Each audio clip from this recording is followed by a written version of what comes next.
Ginawa na natin ang lahat para sumaya. May nangyari ba? Meron naman siguro. Pero parang mas nagiging mahirap yata ang lahat sa buhay. Lalo na ang sumaya. Hindi pwede. Ako po si Master Pinoy at naniniwala ako na happiness is a choice, not a life battle. Bawat segundo ng oras na dumarating, choice natin na maging masaya.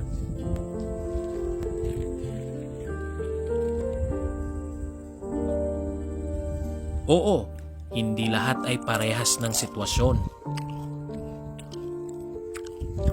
Pero sa katulad ko na dumaan sa mahirap na buhay, sa maraming mga pagsubok, sa mga bully, sa pananakit ng mga taong naliliitan sa aking pagkatao noon, sawang-sawa na ako maging malungkot.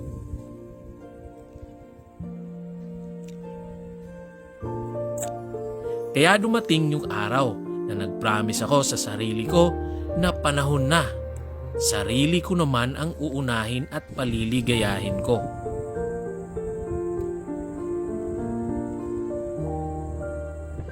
Yung iba nga na pagbibigyan ko, bakit ko pagdadamutan ang sarili ko? Di ba? Maiksi lang kasi ang buhay at nag-iisa lang ito. Kaya pinipili ko ang lumabas kesa magmukmok sa 4 na sulok ng bahay.